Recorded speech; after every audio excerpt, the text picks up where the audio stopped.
Hello दोस्तों। स्वागत है आपका स्टडी अड्डा 24/7 में। मैं हूं राकेश और आज का विषय है हमारा ज्योग्राफी, जिसमें हम आज बिहार के बारे में जानेंगे।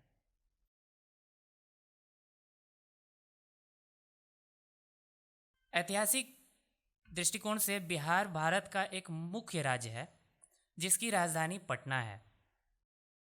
बिहार नाम बौद्धों के इतिहास से जुड़ा है, जिसमें बौद्धों के ठहरने के स्थान को विहार कहा जाता था।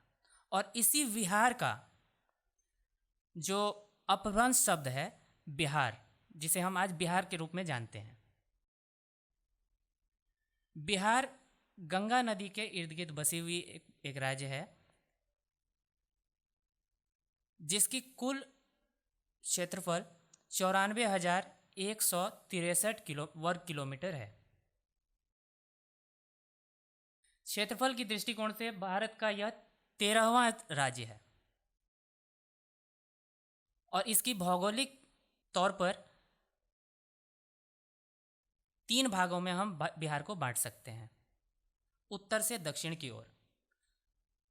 उत्तर में पहला भाग आता है पर्वतीय तथा तराई भाग, जो कि नेपाल की सीमा से जुड़ी हुई है। मध्य में विशाल मैदानी क्षेत्र है, जो कि गंगा के इर्द गिर्द बसी हुई है, तथा दक्षिण में पहाड़ी किनारा, जो कि झारखंड से लगा हुआ है। बिहार की सीमा, बिहार 3 ओर से भारत के 3 राज्यों से अपनी सीमा साझा करती है, तथा उत्तर की ओर अंतर्राष्ट्रीय सीमा नेपाल के साथ मिलती है। उत्तर में, बिहार के उत्तर में नेपाल, पश्चिम में उत्तर प्रदेश, पूरब में पश्चिम बंगाल तथा दक्षिण में झारखंड है, जो कि बिहार से ही अलग हुआ एक राज्य है। जैसा कि आप जानते होंगे, 15 नवंबर 2000 को बिहार से यह झारखंड अलग हुआ था। गंगा नदी राज्य के बीचों बीच पश्चिम से पूरब की ओर बहती है, जो बिहार को लगभग हम कह सकते हैं आधे आधे में बांट देती है, उत्तरी बिहार तथा दक्षिणी बिहार। उत्तरी बिहार में बागमती, कोसी, बूढ़ी गंडक, गंडक, घाघरा तथा अन्य कुछ सहायक नदियां बहती हैं, जो कि गंगा में ही आकर मिलती हैं। इनमें से कोसी की अहम भूमिका रहती है बिहार के कृषि के दृष्टिकोण से। सिर्फ कृषि ही नहीं, बिहार की शोक के रूप में भी कोसी को जाना जाता है, जिसके वजह से हर साल हम यहाँ उत्तर बिहार में बाढ़ से ग्रस्त होते हैं। जहाँ तक दक्षिण बिहार की बात है, यहाँ सोन, पुनपुन, फल्गु तथा क्यूल नदियाँ बहती हैं, जो गंगा में आकर मिलती हैं। या ऐसा कह सकते हैं कि ये सभी नदियाँ गंगा की ही सहायक नदियाँ हैं। वर्षा के दिनों में बाढ़ यहाँ आम है। राज्य का औसत तापमान ग्रीष्म ऋतु में 35 से 45 डिग्री तक रहता है, तथा सर्दी के दिनों में यह काफ़ी ठंड भी रहता है, यहाँ काफ़ी ठंड भी रहती है। 5 से 15 डिग्री तक सेल्सियस तक यहाँ पर टेम्परेचर रिकॉर्ड किया जाता है। जहाँ तक सर्दी और ग्रीष्म ऋतु की बात है, एक बात मैं आपको बता दूं कि गया मौसम के दृष्टिकोण से काफ़ी प्रमुख बिहार में माना जाता है, क्योंकि यहाँ ग्रीष्मकाल में जितनी गर्मी पड़ती है, उतनी ही सर्दियों में ये ठंड रहती है। ग्रीष्मकाल में सबसे ज़्यादा गर्म जिला गया को ही माना जाता है बिहार में। जाड़े का मौसम नवंबर से मध्य फरवरी तक रहता है तथा ग्रीष्म ऋतु अप्रैल से जुलाई तक रहता है। जुलाई अगस्त में वर्षा ऋतु का आगमन होता है जो कि अक्टूबर तक खत्म होता है। बिहार में वर्षा ऋतु में लगभग 1205 मिलीमीटर वर्षा रिकॉर्ड की जाती है।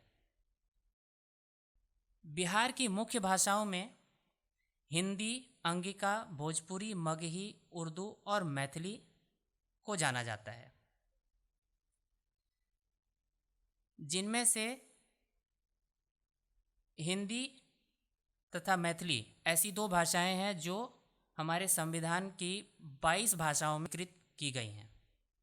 तथा सांस्कृतिक रूप से बिहार में 3 संस्कृतियों को मुख्य माना जाता है: मगध, अंग तथा मिथिला। मिथिला में मिथिला पेंटिंग, या जिसे हम मधुबनी पेंटिंग के नाम से भी आज के समय में जानते हैं, यह काफ़ी ख्याति प्राप्त कर चुकी है। यहाँ प्रमुख पर्वों में छठ, होली, दिवाली, दशहरा, महाशिवरात्रि, नागपंचमी, श्री पंचमी, मुहर्रम, ईद तथा क्रिसमस मनाई जाती है। सिखों के 10वें गुरु गोविंद सिंह जी का जन्म पटना में होने के कारण इनकी जयंती को पटना सिटी, या जिसे हम पटना साहब के नाम से भी जानते हैं, में काफ़ी धूमधाम से मनाई जाती है। बिहार ने हिंदी को सबसे पहले राज्य आधिकारिक भाषा के रूप में माना है। जैसा कि हम जानते हैं, बिहार का अधिकांश हिस्सा ग्रामीण है और यह ग्रामीण हिस्सा होने की वजह से यहाँ की मुख्य क्रीड़ा कबड्डी मानी जाती है। लेकिन कबड्डी के अलावे यहाँ और भी कुछ खेल हैं जो खेले जाते हैं, जैसे cricket, football, hockey, tennis, kho kho, golf आदि। औद्योगिक दृष्टिकोण से अगर हम बिहार की बात करें तो बिहार मुख्यतः कृषि प्रधान राज्य है। लेकिन कृषि प्रधान होने के बावजूद कुछ उद्योग अब भी बिहार में हैं। जैसा कि हम जानते हैं, 2000 में जब झारखंड बिहार से अलग हुआ, झारखंड के अलग होने के साथ ही अधिकांश उद्योग बिहार से हट गए, या ऐसा कह सकते हैं झारखंड के साथ चले गए। लेकिन कुछ बची हुई उद्योगों में सिगरेट कारखाना, बंदूक फैक्ट्री और जमालपुर की रेल कारखाना, ये सब हैं जो मुंगेर में हैं। और इन कारखानों की वजह से मुंगेर औद्योगिक दृष्टिकोण से बिहार का एक मुख्य स्थान है। भागलपुर के सिल्क को कौन नहीं जानता। भागलपुर सिल्क उत्पादन में विश्व भर में अच्छी ख्याति प्राप्त कर चुका एक जिला है। भागलपुर के बाद मुजफ्फरपुर और मोकामा में भारत वैगन लिमिटेड का रेलवे वैगन संयंत्र तथा बरौनी में जो तेल शोधक कारखाना है, यह बिहार के औद्योगिक क्षेत्र में एक अच्छी भूमिका निभाती हैं। इसके अलावा बिहार में 13 चीनी मिलें हैं जो कि निजी क्षेत्र की हैं और 15 चीनी मिलें सार्वजनिक क्षेत्र की भी हैं, जिनकी कुल पेराई क्षमता 4500 टन है। शिक्षा के क्षेत्र में जहां बिहार एक समय विश्व भर में शिक्षा का केंद्र माना जाता था, एक प्रमुख केंद्र माना जाता था, जहां नालंदा विश्वविद्यालय, विक्रमशिला तथा उदंतपुरी विश्वविद्यालय जैसी प्राचीन शैक्षणिक केंद्र थे, ऐसे बिहार में 2011 की जनगणना के अनुसार साक्षरता दर आज के समय में 61.8% ही सिमट कर रह गई है। यहाँ पुरुषों की साक्षरता दर 71.2% तथा महिलाओं की साक्षरता दर 46.4% है।